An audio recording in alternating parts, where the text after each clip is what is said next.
ikki yigit sohil bo'yida o'tirib kechki taom tanovul qilayotgan edilar. Yonlariga kelib ovqat qoldiqlarini terib, yeb yurgan bir kampirga ko'zlari tushdi. Qari kampirdan "Qorningiz ochmi?" deya so'rashdi.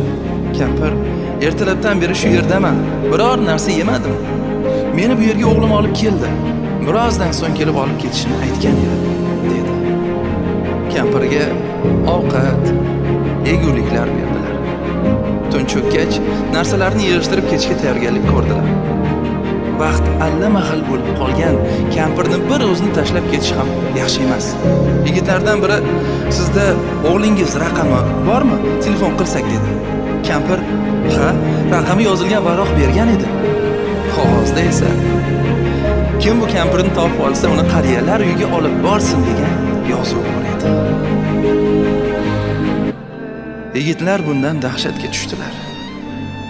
Onaxonni o'zlari bilan olib ketishini so'rab, bir soatcha yalinib yolvordilar.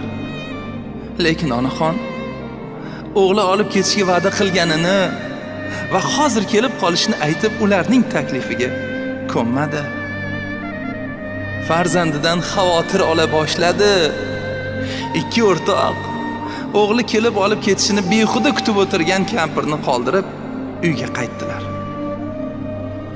Ammo ulardan biri uxlay olmadi. Onaxonning qismati nima bo'larkin degan xayolda edi. Shartta o'rnidan turdi, kiyindi va mashinasiga minib sohilga keldi.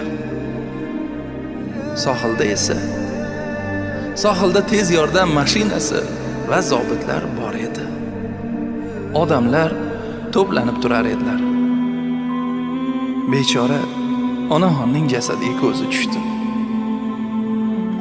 O'limining sababini so'ragan edi. Qon bosimi keskin ko'tarilishi degan javobni oldi.